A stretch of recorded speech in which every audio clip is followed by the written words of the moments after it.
Monday, 18th of December, 2023. Fighting intensified in the area around Novomykhailivka.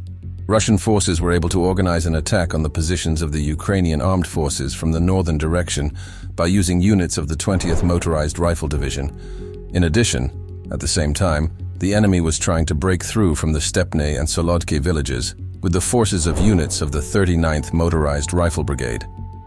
The goal was to also move towards Novomykhailivka, but from the south and southeast. In the near future, the enemy will most likely attack the positions of the Ukrainian armed forces along the general direction of Pobjeda-Kostiantynivka in order to enter the rear and left flank of the tactical group defending in the area of Novomykhailivka. Nevertheless, the general goal of these attacks is to advance in the area south and southwest of Donetsk, eliminating the Vuhledar bridgehead of Ukrainian forces. Tuesday, 19th of December, 2023. Russian forces in the Bakhmut area continue to increase pressure in the hope of resolving the issue before the new year. They need first to create a bridgehead with the subsequent prospect of developing an offensive on Chasiv Yar. Second, primarily to establish a security buffer for Road 0513, which was under threat after the liberation of Andriivka and Klishchivka. According to the latest data, 80,000 personnel were concentrated in the Bakhmut area as of the 19th of December. This is the peak value for the entire period of offensive operations. In the Bohdanivka area, the offensive was reinforced by units of the 200th Motorized Rifle Brigade, which was trying to plug several directions of the western sector. To the southwestern sector, the Russian command brought the 72nd Motorized Rifle Brigade to strengthen the attack. In the Kurdyumivka area, to the north, the actions of the 57th Motorized Rifle Brigade intensified, but without any critical consequences. The Russians are increasing pressure in the Bakhmut area. They set themselves the clear goal of reaching Chasiv Yar and are very worried about the logistics artery with Horlivka. But, in the current realities, despite the quantitative superiority, they cannot achieve any turning point results. Their creeping offensive of 10 meters a day, and sometimes with retreat, does not demonstrate the potential for a rapid breakthrough. Wednesday, 20th of December, 2023. Russian occupation forces, quite expectedly, continue to increase their attacking potential near Avdiivka. In particular, units of the 57th Motorized Rifle Brigade, which was previously in the Bakhmut area, were being transferred to the Avdiivka area. For the moment, the Russian command decided to lower the intensity of daily assaults to gather a stronger force. The plan is to collect a formidable force that would engage in the third massive wave of attacks at some point in the future. Currently, Russians have the following resource. To the north of Avdiivka, units of the 15th, 114th, and 132nd Motorized Rifle Brigade. In the southern sector, units of the 55th and 74th Motorized Rifle Brigades. In the Avdiivka industrial zone, the forces 1st, 21st, and 30th Motorized Rifle Brigades. Also, it should be expected that the Russian command will continue the practice of transferring forces and assets from other operational zones to increase pressure on Avdiivka. Thursday, 21st of December, 2023.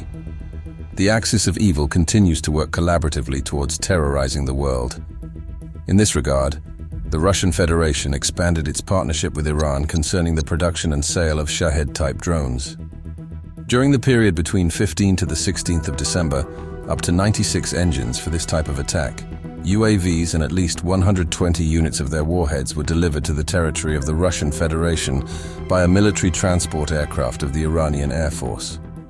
Also, over the next 2 weeks, Iran will probably supply at least 40 launchers for these UAVs for the needs of the Russian armed forces. This means that it is necessary for Ukrainian forces to continue strengthening their defense networks and counter-drone production if they want to keep up with the pace of Russians. Iran and Russia yet again prove to be a part of the same coalition aimed at destroying the current world order. Friday, 22nd of December, 2023.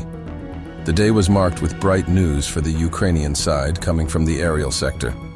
Dutch Prime Minister Mark Rutte confirmed on December 22nd, during a phone call with Ukrainian President Volodymyr Zelensky, that the Dutch government will prepare an initial 18 F-16 fighter jets for delivery to Ukraine. While Rutte did not confirm the timeline for F-16 delivery, a recent Estonian Ministry of Defense strategy document stated that the Netherlands, Denmark, Norway and Belgium have already committed to donating F-16s to Ukraine before the end of the current year. Additionally, the day was a huge success for Ukrainian anti-aircraft systems. It is reported that Russian forces lost 3 extremely costly Su-34 attack aircraft in southern Ukraine. It is a major blow for the Russians, who are currently able to produce only 18 such aircraft per year. Saturday, 23rd of December, 2023. Russian occupation forces are making every effort to neutralize the Ukrainian bridgeheads on the left bank of the Kherson region. For this purpose, the command was significantly increased and strengthened.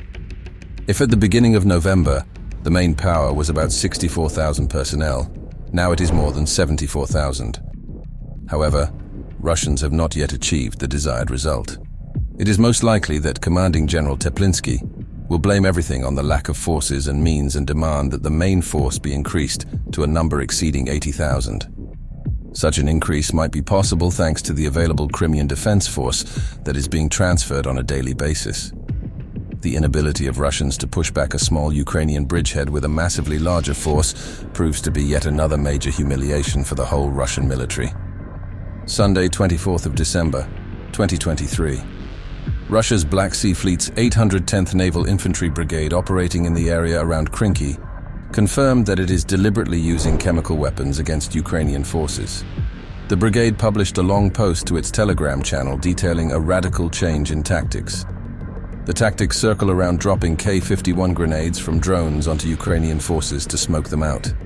K-51 aerosol grenades are filled with irritant CS gas, a type of tear gas used for riot control, also known as a riot control agent. The Chemical Weapons Convention prohibits the use of RCAs as a method of warfare. Russia continues to prove and reinforce its position as world terrorist, state number 1. In conclusion, during this week, Ukrainian forces have eliminated 6,030 personnel, 75 tanks, 136 APCs, 139 artillery systems, 6 MLRs, 114 UAVs of operational tactical level, and 1 anti-aircraft system,